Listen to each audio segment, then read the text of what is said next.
You're listening to the Nerd to Know Media Network. Join us at nerdtoknowmedia.com.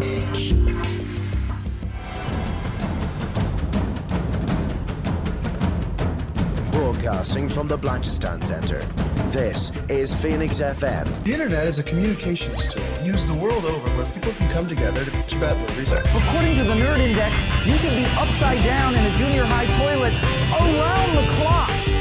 This is We're going live! Time goes in, time goes out. Never miscommunication.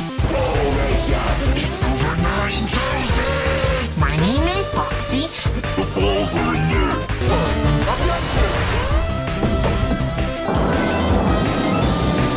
Do a barrel roll.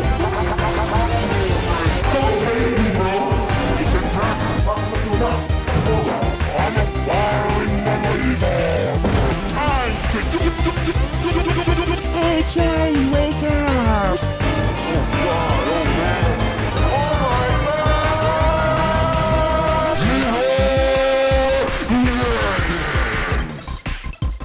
Hello, and welcome to this week's edition of the Nerd to Know Basis Show, airing on Phoenix 92.5 FM and all those wonderful places around the internet and around the world. As Dara's pointed out to me, we have a fair few international listeners, so thank you very much for your support.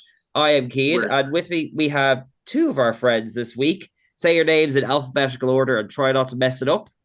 To my international listeners, I am so very sorry for everything I've done. To my international listeners, they have once again not managed to say their names in alphabetical order. No, it's KM. We have done this. We're doing K&M, yeah. K&M? Yeah. Been K&M. Yeah, we're K&M supplies. We're an office supply store. All right, Yeah. K&M, go on. I will turn this show around right now. Introduce yourself, Kev. Oh, I did. I forgot. We had this new system in place for this reason. It's not a new system. It's the same system you've been getting wrong for 5 years. I forgot to say my name in the apology. It's Kevin Mannequin Blue. Sweet Jesus. Follow them on Instagram. I'm sure you won't get lost. Anyway. Poor Keane every week. Oh my God, Dara isn't even here. You've no excuse. Mannequin Blue, we haven't seen you in a while. How are you doing? I am hanging in there. I'm alive, barely, but you know, we're getting there. Yeah, you're sort of the living embodiment of that TikTok thing that was doing the round. I'm alive, I'm dead, I'm alive again. I have no idea what you're talking about, but I need to send you things. You need to come back to the world. You're falling behind on culture. I'm kind of like, you know, that picture of Rambo where he's like all haggard, but he has his two thumbs up. Like that's Katie, me as a you person. You are literally a canary in a coal mine. I am a canary in a coal mine. But a balloon canary. You've been submerged for 3 weeks and have just been resurfaced and are scared of the sun. Yeah, I work on an oil rig. But is it like a reverse canary? Like if Katie wakes up, we should be worried. No, if Katie works on an oil rig, she's gonna be sent to space to stop an asteroid. That's. Oh, I like that, but with balloons. I'm already exhausted from the mental gymnastics I have to do now. That was Mannequin Blue. Thank you very much. Katie, the cheat sheet. It was an Armageddon reference. Oh, I've been away for a few weeks. No, I'll come back and drop in. Brain leaks out of ears. Yeah. Put my hands in my pockets. Spaghetti. Now you've lost me. It was an Eminem reference. What? Not the sweet. Mom not the sweet spaghetti? Yeah, it became a meme where when people were like trying to do stuff, but they were really nervous, just like spaghetti starts falling out of their pockets. Okay. You know what? Even though you didn't get my reference, at least it isn't a decade old, like both of your references so far. 2 decades for Kev. How dare you? And it is so funny that I think you're the oldest of the three of us. Yes, spiritually and physically. Mm-hmm. But we will go to Kev then, who is young and bright as a summer breeze and all that jazz. And you've seen movies that are recent and current. Yes. It's wonderful the things you can do when you have time off. Unlike now, when I'm back to work and it's awful. But when I had time off, I went out. I saw movies. And what movies did you see? Geez, I went to see a handful of things. I went to see Saltburn, and we definitely can't talk about that on the podcast. Yeah, it's on Prime, and all I know is that Murder of a Dance Floor is in it. Yeah, it's beautiful. It's wonderful. I cannot recommend it. What? Not like content wise, or like not on this show. Not while we're on 5. Well, I'll tell you what. Without saying what's in it, would you recommend it to someone like to think they would enjoy it? I need to know the person very well. From what I've heard of it, no, I haven't seen it, but from what I've heard of it, you don't enjoy it. It just happens. Right. But speaking of a movie I would recommend, I had the absolute joy of getting to see the latest Hayao Miyazaki movie on its release. Ghibli! Well, it's released here, which took way longer than it feasibly should have. It's been out in Japan for like over a year. I finally got to see The Boy and the Heron, which, yes, first off, it was absolutely just surreal to sit in a cinema on a movie's launch day and see the words, a film written and directed by Hayao Miyazaki. And why is that? It was surreal to see that and not know what was coming next. Because I've gotten to see one or two of his movies in cinema. I've watched all of his catalog at home several times. So I'm well familiar with those words and what follows them. So there was joy in not knowing, especially because I kind of followed, I suppose, what was kind of guided before the movie's release, in that I didn't watch any promotional material. I followed very little of like any advertising they knew. I think the only thing I did see was when they announced the dub cast, right? Which obviously had its own interest. Which I didn't get to see the dub. We'd initially planned on seeing the dub, but at the last minute, the Lighthouse seemed to switch screens. So the screen I went to that was listed in my email became a sub-screening. Are you sure you didn't just go to the wrong room? No, I checked my email. I was in the right screen. They changed it. Okay. So I will have to watch it to hear Robert Pattinson play a weird little guy. But point at hand, this is the new Hayao Miyazaki movie, The Boy and the Heron. The basic premise is that after a sincerely it's set in kind of nebulous kind of mid-war, whether it's World War I or World War II Japan. Well, that's kind of doesn't separate it from a lot of other Ghiblis so far. No. All the Miyazaki hallmarks are in here. Don't you worry. You want interesting flying machines? You got it. You want anti-war propaganda? Oh boy, you got it. You want the cutest creatures alive that are actually butchers? You've got it. This is just that song from the Polar Express now. Hot chocolate. Yeah, exactly. Boy, you got Vaguely it. World War II. Oh, we got it. Flying blades. Oh, we got it. Weird Batman actors. Oh, we got it. They're up to at least 3. I'm sure they've had Val Kilmer at some point. But any case, basic premise: young boy, tragic events cause him and his father to have to move to a very large private estate out in the kind of in the countryside of a certain Japanese sector. And they're finding out that after being hounded by a mysterious and creepy heron that also turns into a weird man, the boy finds out that there is,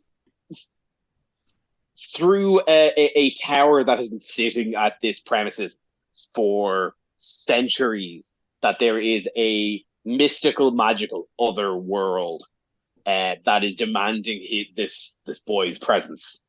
Right. And so adventure ensues, and I don't want to give away the whole plot. Okay. But I will say the movie, where you can watch a lot of things like, like Howl's Moving Castle, like Spirited Away, by the end of it, it is clear what message the movie was trying to get across. The Boy and the Heron is a lot more esoteric in its messaging. It kind of it introduces a lot of pretty grand ideas in destiny and following that destiny, and the right and wrong way, and the moralistic right and wrongs of choosing your own fate. Right. And by the end of it, it really leaves, more than any other Miyazaki movie, it's left me up in the air thinking about, what was this movie actually trying to say to me? So, like, is the plot itself kind of vague and abstract, or is it just the subtext? Like, just the subtext. The plot's pretty clear on what the boy is kind of being met. I cannot remember his name, by the way. It's been like 3 weeks, and I have not. I've watched about 5 in the last week, and I'd say at least 4 of the protagonists were called Sasuke. Are you sure you just haven't been binge watching Naruto?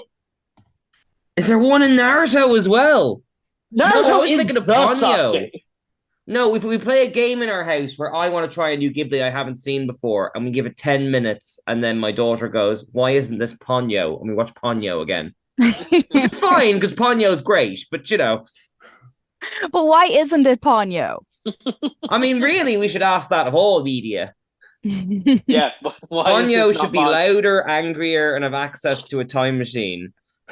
I'm sorry, but all that little fish wanted was ham. Yes, could have just given her ham. Whole movie could have been avoided. And now my children eat sliced ham raw, like animals, because of her. Amazing. That's what you call it. Thank you, Japan.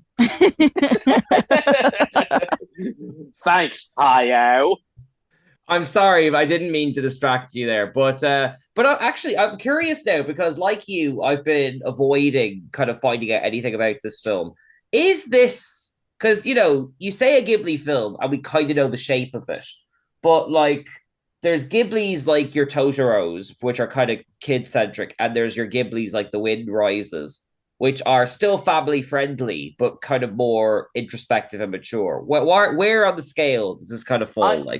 I'd say closer on the scale to The Wind Rises, but not quite the kind of adult character introspection into war fundamentals that one is. Right. But that's kind of the broad range of Miyazaki's work.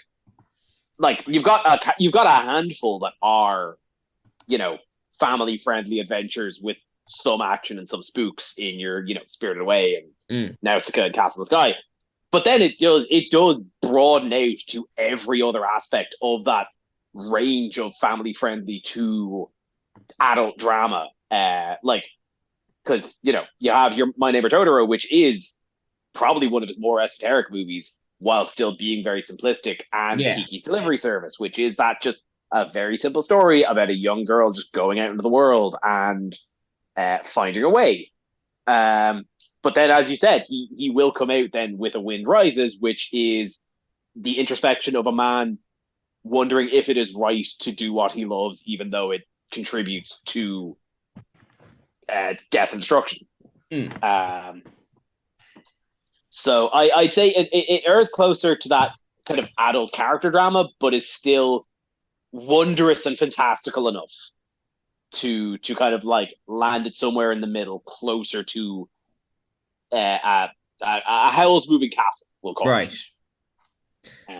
I'm assuming, by the way, because you haven't actually said it, you enjoyed the film. Oh yes, yeah. No, the man is several to naught. He's like the man has not made a bad. Out of curiosity, are there any Ghiblis you're cool on? Well, now Ghibli's are just saying a Ghibli movie broadens that out quite a bit. A Hayao That's what I Miyazaki meant. movie, Yeah. yeah. Hayao Miyazaki movie, no. They're all every single Right. one is a Stone Cold classic. Opening it up to the other creators in the studio, there's a few flubs. Okay. I watched Tales from Earthsea. It's not great. I have that one on DVD. It's fine. It just kind of feels like the pilot for a TV show that isn't getting made. Yeah, no, and especially considering like the quality, even aside from Miyazaki, the quality in that studio just is too high for even that to kind of be passable. Yeah. Which I'd like it. We talk about Miyazaki. Isao Takahata's works are also incredible. He directed the Tale of Princess Kaguya and Grave of the Fireflies, among a bunch of others. Oh my god! Don't even bring that up. No, like it is a hard movie to watch, but there is no getting away from the fact that it's incredible. Like, oh yeah. And Kaguya is one of the most beautiful animated movies I've ever watched. It's all done in a very kind of traditional Japanese like watercolor style, with those kind of like blanched white backgrounds. It's so pretty, but it's also the one like the classical Japanese tale of the princess who was sent down from the moon. So it's also a really engaging like traditional. Oh, I remember this. It's kind of the watercolor looking film. Yeah. So that's it. So like Miyazaki aside, the studio has a very high watermark that some movies just have not reached up to. I think Earwig and the Witch was the 3D one that came out about a year or two ago, and that was just bad. Really bad? Yeah. Just it was so like just generic. I struggle to even remember what the movie was about, because it was just a young girl in an orphanage causing hijinks, and it kind of like it said nothing, Right. Okay, well, here's a better question then, perhaps. Is this film for people who may not have seen a Studio Ghibli before? I wouldn't say so. I think like you'd get a lot out of it, but you wouldn't not enjoy yourself. But I would certainly recommend most any of his others. Okay. Like in the same way, like I wouldn't call it indicative of his works. Right. Well, that's what I mean, because you've been kind of describing it in reference to other things. Like, it's like, is it a gateway one? Is kind of what I'm getting at. I wouldn't say so. If anything, I think it suits better having watched a lot of his other stuff, because he kind of he references back to his own work in just kind of subtle thematic ways that, like, if you obviously haven't watched Spirited Away or Howl's Moving Castle, you wouldn't get.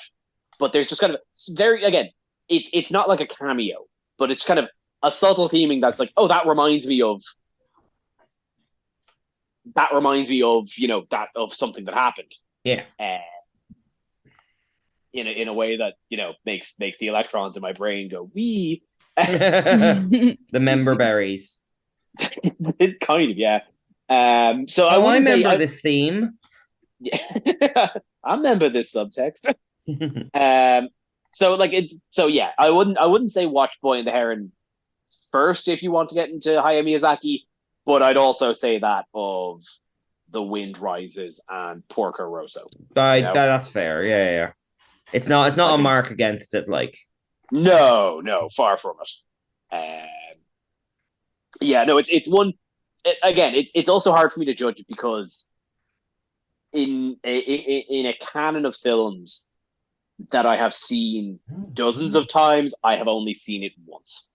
Right. So I've had more than a decade to dissect and really think about my feelings on. You're still kind of getting your head around it, like. Yeah, like, and I've only seen it once, and it's like that's I've only seen it once, and it's been about a month, so Okay. I didn't take any notes. Let's say, Well- so it's due a rewatch for certain. Well, taking another angle from it, then, like Mannequin Blue, which takes a long time to say. Are you kind of in the Ghibli sort of fandom or anything like that? Um, I would say yes and no. Like I obviously I haven't seen all of them, but I've seen, Ponyo, Spirited Away, Hell's Moving Castle, Princess Mononoke, Porco Rosso. I'm probably forgetting some, but yeah, I would say yes and no. Like some of them I really liked, some of them I found quite upsetting. And some of them were just kind of average, you know? So, while I do love the style, I think, yeah, for me, it would vary from film to film. Yeah, although it should be said that like an average Ghibli probably would trounce quite a lot of other studios' things on their best day. Like, Hmm.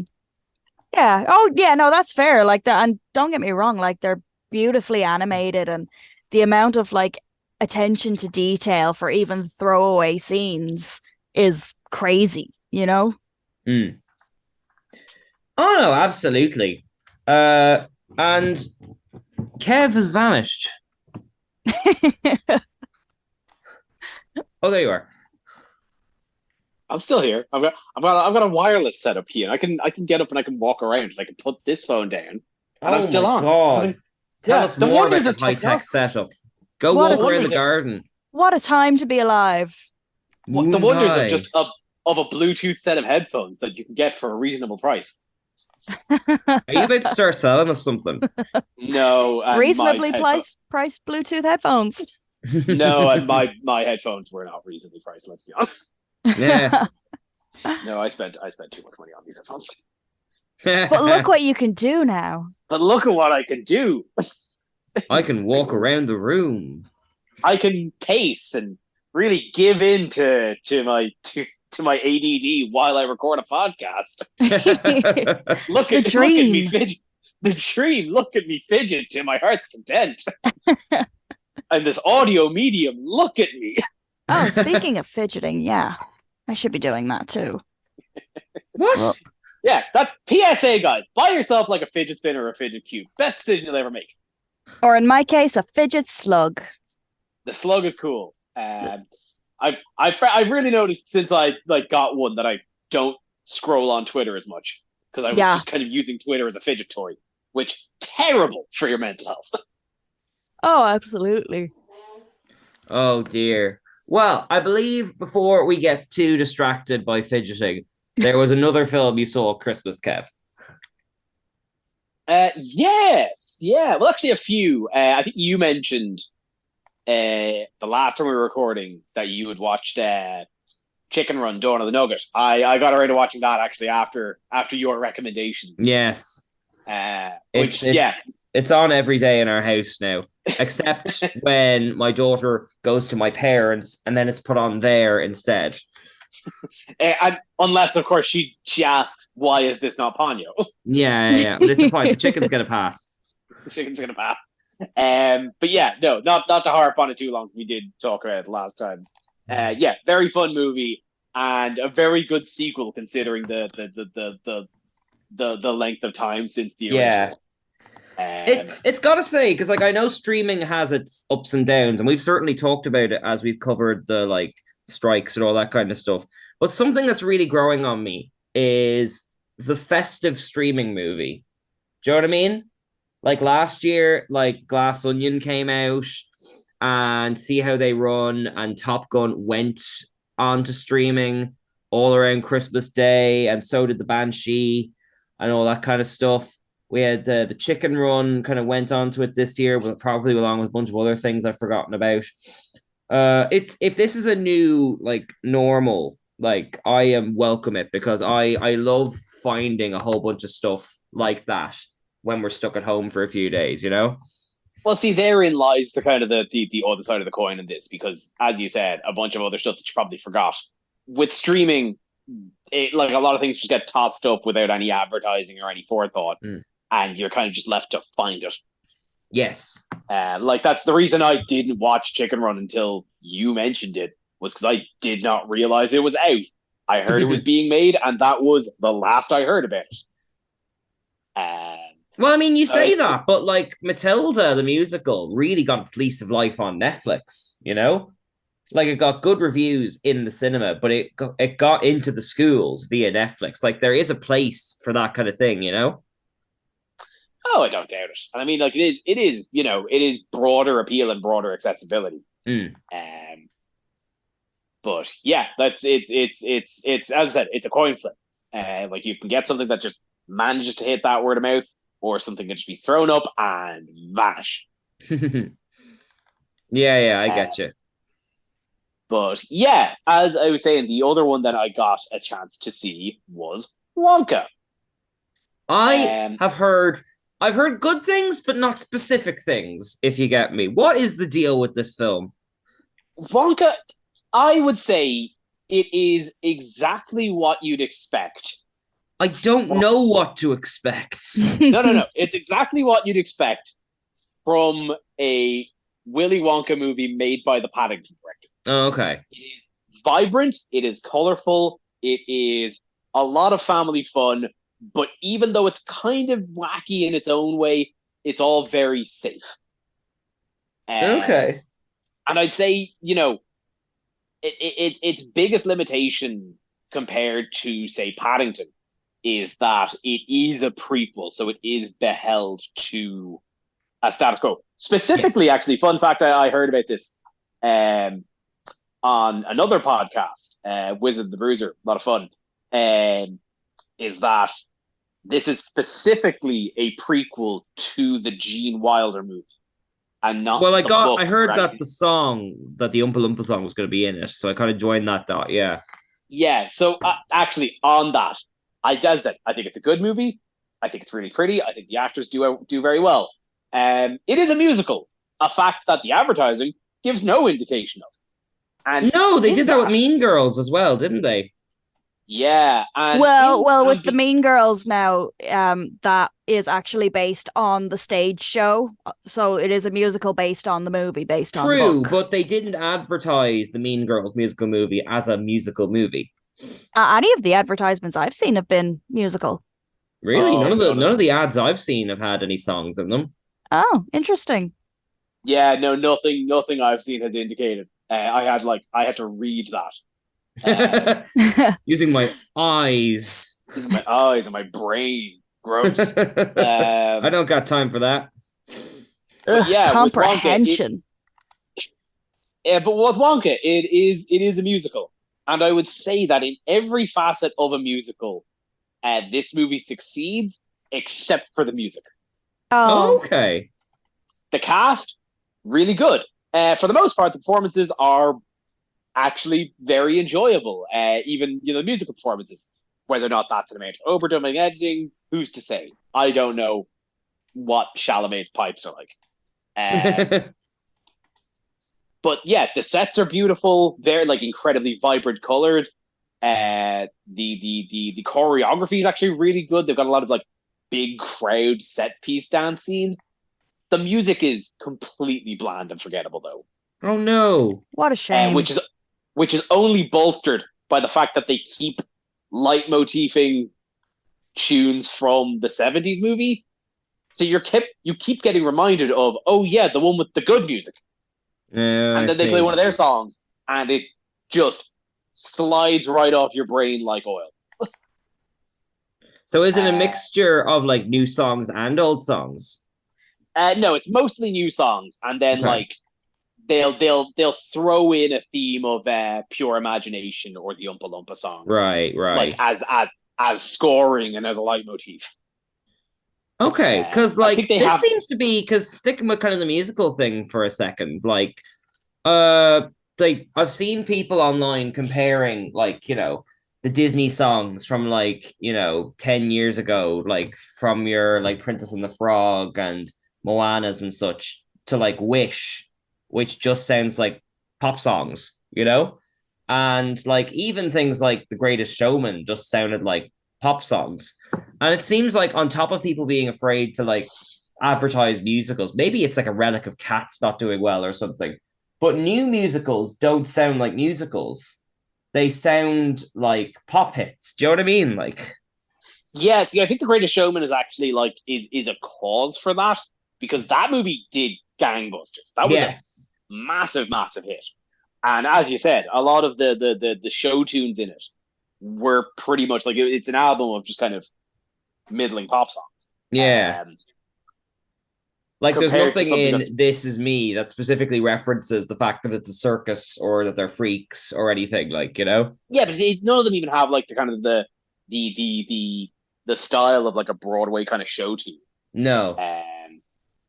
And yeah, well, I mean, Wish seems to have its own problems on top of everything else. Mm. But I Which think is weird. I haven't heard really, anyone said they disliked it.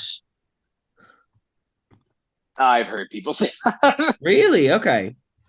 For like by all accounts, I have not seen it.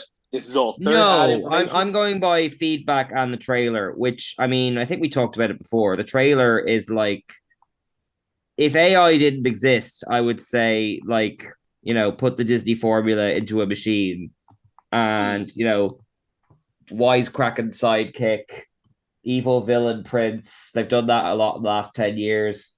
Yeah. Lots of references to old Disney movies cryptically. Girl boss princess, like it's like a bingo sheet, you know? Yeah. Well, that's I think the main kind of problem is that there doesn't seem to be, or at least they're not these sorts of companies aren't looking for just competent composers. Yeah. With the exception of Lin-Manuel Miranda, because he's the guy that wrote Hamilton. Yes, yes. Of which Disney has now tapped. But that's what I mean, though. For. Like that sounded like a musical, and its songs entered the charts despite not sounding like pop songs. Like, We Don't Talk About Bruno is such a weird one. It doesn't sound like a big important song at all, and it isn't. But it's good enough, and it transcends that, you know? Yeah, no, it's a weird one, and I don't know whether or not it's a lack of talent or just a lack of effort on. Oh, I don't think the world has run out of musicians yet. Yeah. Like, I mean, remember the Frozen songs, like Let It Go is one that broke through. That was written by like the Avenue Q people, wasn't it? Was it? I never looked into who composed for Frozen. I'll double check it. I'm reasonably confident that the Avenue Q ones wrote the songs for Frozen. You can hear it more in like the Troll songs, the Fixer Upper one, you know? Yeah.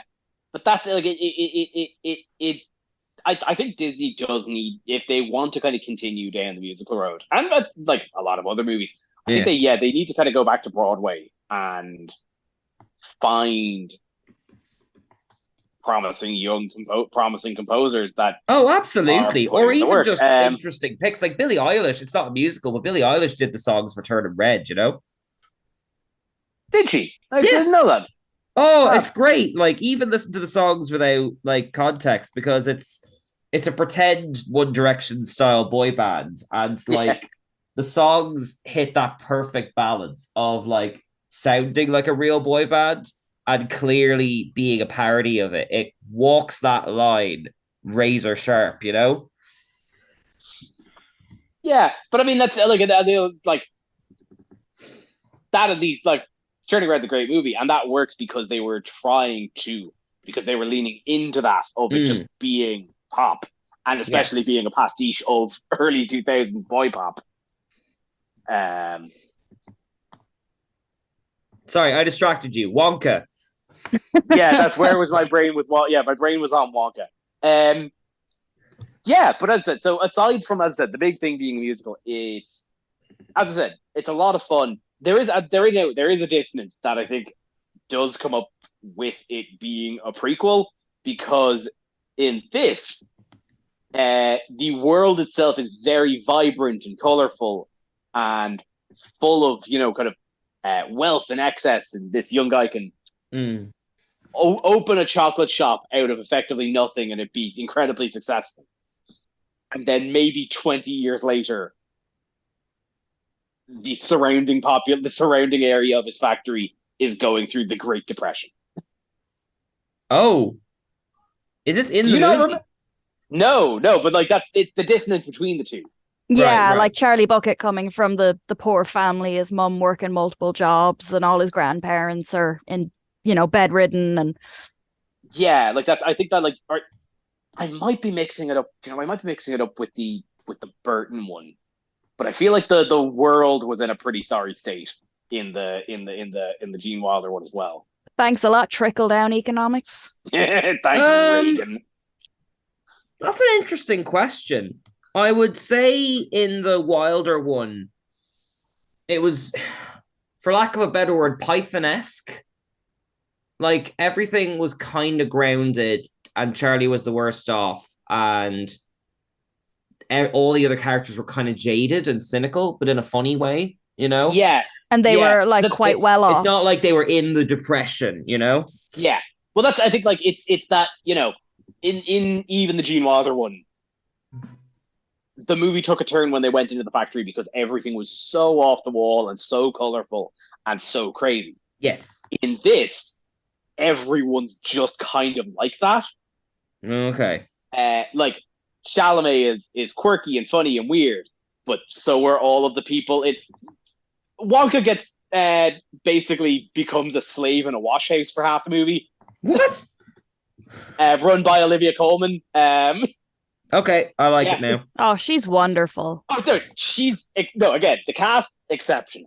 But that's it. So the ragtag group of other slave workers are also kind of quirky, and the other the competing chocolate owners are also kind of weird and quirky, and so are all the police are weird and quirky. So everyone is weird and quirky, but then 20 years later, everybody's just totally normal.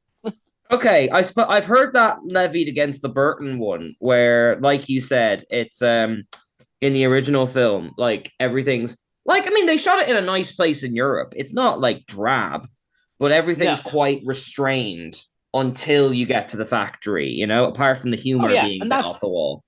And I mean, that's the brilliance of the Wilder movie, is because you get that complete tone shift where suddenly you are in a world of pure imagination. Until it starts killing people, yeah. Well, yeah. Nobody actually died. In the Burton one, they all live. It is highly dubious whether they make it out in the Wilder version. He says they'll all be back to their horrible selves, but I don't trust a word that man says. So he says that in a scene where he tricks him into giving him back the candy. But yeah, so it being specifically a prequel to that one, though, it does have that dissonance, right? But standing on its own, I wouldn't go out of my way to see it again. But if it ends up on a streaming service and you have a 3-year-old who is finished demanding Ponyo, perhaps, I think it's a lot. I think it's a lot of fun. But I am certainly far more interested in Paddington 3. Yes. Well, that's why we didn't end up going to see it, because she's old enough to read.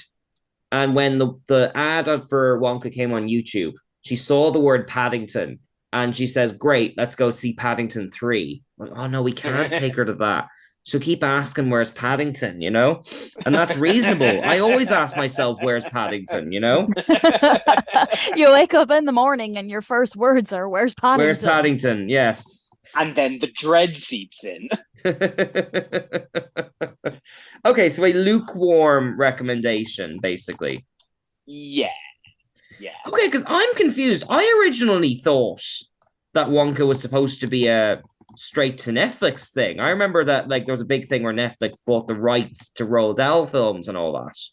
I remember hearing that, and I think this might, because I think Wonka, they probably own the right to most of Roald Dahl's categories. I think Willy Wonka sits in a kind of a separate rights holding, because it's the one that's been movies kind of in that Fantastic Four type way. Well, and because it's a prequel, it's not part of the established canon. No, but they did release a Roald Dahl thing on Netflix with Benedict Cumberbatch in it, I believe. That is still powering ahead. Both could be true. perhaps like it's this is probably all just getting into the nitty gritty of contracts that we don't know and we can't see. Right. But yeah, like that's like from what I understand, because I believe that it's Warner Brothers who has produced all of these Wonka movies, even from the Gene Wilder one, and so this could just be an attempt to keep that claim on the rights of like the live action film rights of Willy Wonka to keep it away from Netflix. Or again, maybe like Fantastic Four, they have to do a film every 15 years or so. Yeah, even if it's bad and nobody watches it. Right. But or I could be entirely wrong, and Netflix also have the rights to produce something Willy Wonka. I just don't know. Right. Okay. Well, I mean, like, so we've got a heartfelt recommendation for like an absolute classic and a meh. Which, you know, as far as Christmas movies, that's not bad. But I feel like we should let Katie have the mic because I believe you went to a live event that you want to talk about.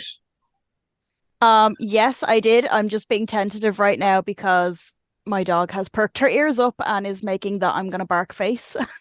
In that case, I will talk first about something different then. You tag me in when your dog has gone out the window. Yeah, no problem. Okay. Do either of you know anything about Echo? Just vaguely what I've seen on the trailer, something about Kingpin. Kingpin. Yeah, I watched Hawkeye, so that's about it. Right. Okay, well, like, I don't know what the critical reception for this one is, but for anyone who's listening, it's the new Marvel, like Moon Knight type thing on Disney Plus, you know, it's such a weird beast, this one, because presumably this should have come out much sooner after Hawkeye. Otherwise, like, what's the point? But this one has been like either postponed or just put down the running order for ages. And I did hear rumors of like not being happy with it behind the scenes. And then I don't know if it seemed the same way to you two, but they sort of dropped it very suddenly and dropped all the episodes at once, which has all the hallmarks of kind of burying it. But I watched it, kind of expecting it to be a dud, and I thought it was pretty good. It's the closest the Disney Plus things have come to feeling like the stuff Netflix used to do. It's actually got a content warning on the start of it, which is weird because the violence isn't too bad, all things considered. The fighting is very strong, but like the violence itself isn't gory or anything. Not so much that like put it this way, there's nothing in it that like is as shocking as like the guy getting killed in Falcon and the Winter Soldier with the shield or anything like that, you know? But anyway, it's a bit of a weird one because it's 5 episodes. And as I kind of said in the texts that I went out, like the first episode is quite weird because there's actually scenes lifted from the Hawkeye thing. We do her full history in chronological order.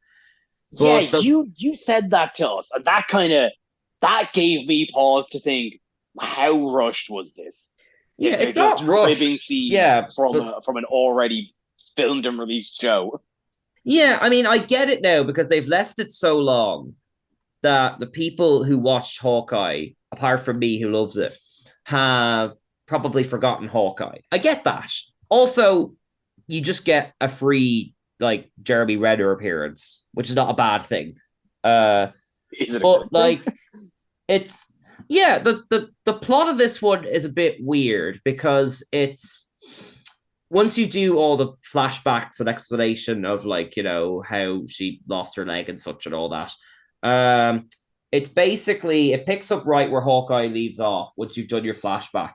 And she is going to the town she grew up in, and she's an outcast because like lots of people got killed there as a result of her dad working for the Kingpin. And the plot as such, and this would not work released week to week. I can totally see why they dropped it all at once. is the plot is she's sort of planning to get back at the Kingpin, but also she's reconnecting with her sort of Native American roots. And so you're sort of just waiting for it to kick off. It's really weird. You don't fully understand if she just wants revenge or if she wants to be a crime lord or just wants to get away. It kind of gestures in all directions. But once it gets going around episode 3, it is basically a pretty tight Marvel movie. It's got good fighting, good character stuff. All the stuff with her and the Kingpin is great. I suppose it's long enough now that it's not a spoiler anymore. We get a Daredevil appearance in episode 1, which is good fun, tying that whole thing in. Yeah. The weird. So that's go on. that's the kind of the question then. So just on 2 points. Yeah. Like as you said, it takes about 2 episodes, so ostensibly about 2 hours. No, I wouldn't say 2 hours. They're kind of like 45 minutes, Half of which you said was kind of already stuff we saw in Hawkeye. Well, the first episode, I would say it takes about half an hour to get to what is actually the start of the story, which is not a bad half an hour because you get a fight with Daredevil in between the pre-existing footage and stuff. It's not purely recycled. But what's your question? Sorry. Then, do you think this would have been better if it was tightened up, cut down, and released as a movie? See, that's interesting. I don't think it's lively enough to be a Marvel movie. Marvel movies have a feel to them, Well, I think it could benefit from that if it's not trying to be the next. Yeah, I mean, look, I think this is actually quite strong, these 5 episodes. Like I said, if it was released week to week, dead completely. But watching a 2.5 hour movie in an evening functionally, pretty solid. I didn't want to stop at any point. I was engaged with it.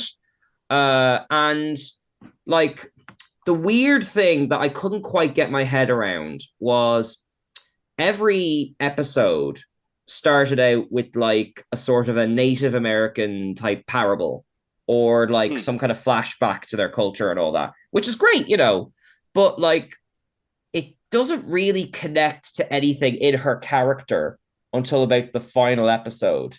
So you're in this weird no man's land where the show is showing you something that's culturally relevant in general, but it's not specifically connected to her current ongoing experiences. It's not like a Black Panther thing where the entire movie is saturated in the Wakandan experience and all that, It's sort of, until the end, it sort of runs parallel and you don't quite know how it marries to everything. They're cool, they're well executed, but it's just a little bit weird. It's not like the Kingpin represents something specific about the history of the culture or anything. It's just sort of slightly odd, in a way that I personally, having thought about it for a week, I'm still thinking about it. I find that interesting. And it feels a bit more daring than other Marvel stuff. And lengthy stretches of this are just in sign language, which is cool, Okay. But it sort of seems like it's sort of gesturing in a couple of directions, but not locking them all together, Yeah. So that's kind of the other question I wanted to ask you. Again, having not seen it myself. Because you mentioned it seems to kind of bookend on 2 other kind of major entries in the next phase of the MCU or whatever. In that, I said, it kind of starts off where it starts kind of where Hawkeye leaves off, and presumably it's kind of the end of it seems to ramp up into whatever the Daredevil series is going to be, which is probably another reason why this kind of got bandied around for a while, because the Daredevil series. You're right. If they're redoing Daredevil, they had to adjust this to adjust whatever that was going to be. You're right. Yeah. Yeah. So, but that's with the kind of the knowledge of it seems to bookend on either side with connective tissue to both of those series. Does it do enough to stand on its own, distinct from both of them? You know what? I would say yes, actually. It doesn't feel like any of the other Disney Plus things. It's a weird, now I did say a lot of nitpicks with it, but it is a really weird, interesting show that, like I said, if you did release this week to week and you had a bunch of like Den Geek things having to write 2,000 words about every episode, totally dead. Completely get that. But like, as released in one evening and watching it on the binge, I kind of just, the good stuff just stuck with me, you know? And that's something that those lengthy 13, probably too long, 13 long episodes of the Netflix style did for it, which is that there was a bit of flack on it, but that wasn't what stuck out, you know? And I would, it's a tough one. I find this more interesting than a lot of the Disney Plus things because it's taking risks that sometimes aren't working, but they're still interesting, you know? It feels a bit bolder. It doesn't feel as like manufactured, but it does feel like it is created by someone who has a very specific thing they want to say. Now, I still think it stretches itself too thin, sending itself in too many directions for like 5 episodes. But I do think that it's sound and really, really interesting. I would just trim out some elements. And that's not a bad thing for a show. Too much going on, you know? Yeah, like I suppose like it's a criticism we leveled against most every Marvel property is that, you know, it's for, you know, almost its inception. Most of its things have been kind of playing things very safe. Yeah. So I suppose, yeah, like it's a credit where credit's due when something is kind of thinking even outside the box, even a little bit. Yeah, well, I mean, it should be said, this is under like what's called the Marvel Spotlight thing. That's the same thing the Werewolf by Night thing was under. Yeah. Basically, it's just gesturing that this isn't a kid's Marvel movie thing, which, like I said, violence isn't too bad. But like, yeah, I can see why this wouldn't appeal to kids and that kind of stuff. It's very hard to recommend because it's quite dry and it's quite slow. But when they do action stuff, it sort of hits. Like there's a big centerpiece fight sequence in, what are they called? The skater rinks? Like this old skater rink that starts out there and then moves into like a laser tag thing. And she turns up the music because she's deaf. So like she has an advantage over all that kind of stuff. So like it's quite restrained is what I would say. Now there's still flack on it. I think you could cut. But like I said, that's not a huge thing if you're watching it all in one evening. I hope, and I think it'd be worth experimenting to see if you showed someone All in Moon Knight in one evening, having not gone through it week to week, would they be as like hard on it? Like, you know, would it be like, or would you be like, oh yeah, that bit was good, and that bit was good, and that bit was good. If this is the way they're going to release them from now on, I think for like what ifs, where it's like one story a week, fine, totally, absolutely. But if they're going to keep chopping up these Marvel movies into bits, I'd much rather they release them this way. Because if you look at the final episode of Echo, you'd be like, oh, that was kind of rubbish. But if you watch it in one sitting, you're like, oh yeah, that made sense for that series. Like you know? Like it's a tough one to call kind of without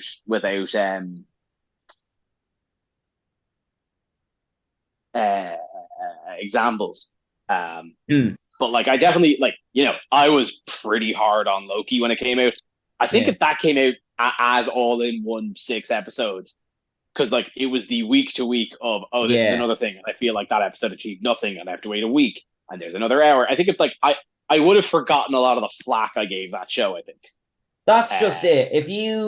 Because if you watch that, like Loki series 2 is like the inverse of Disney Plus Marvel, where they start out really strong and then kind of peter out.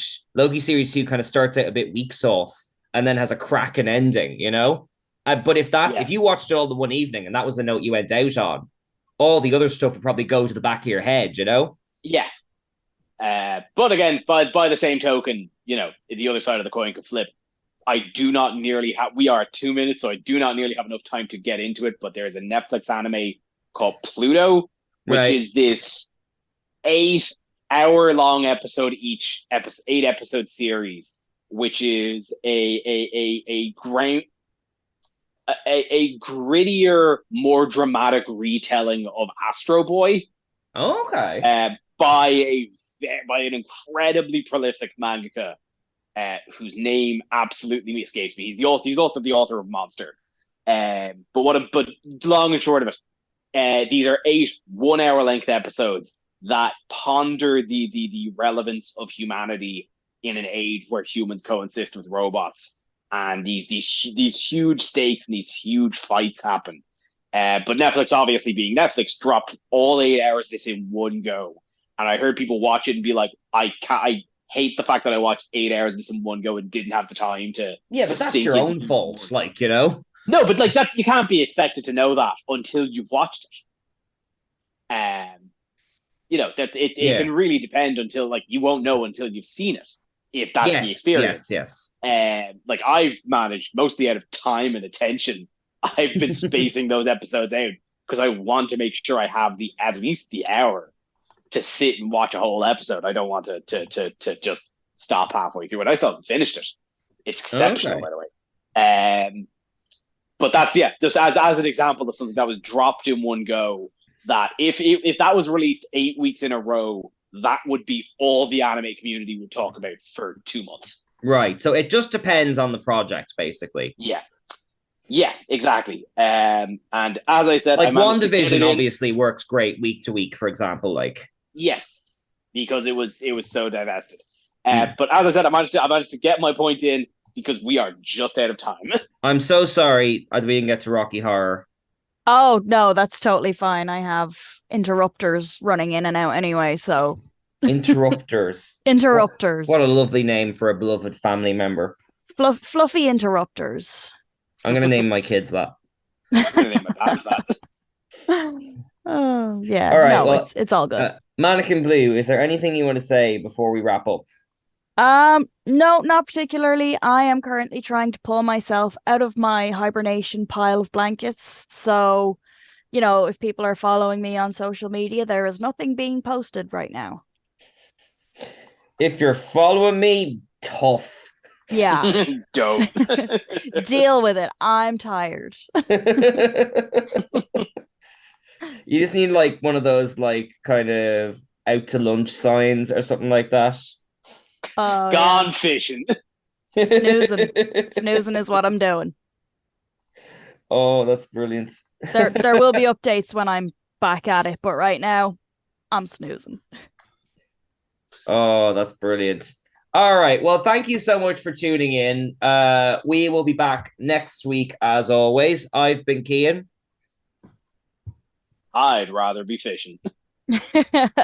And I'm snoozing. Oh my God. And we'll be back with probably awake people next time. Bye-bye. Bye. Bye.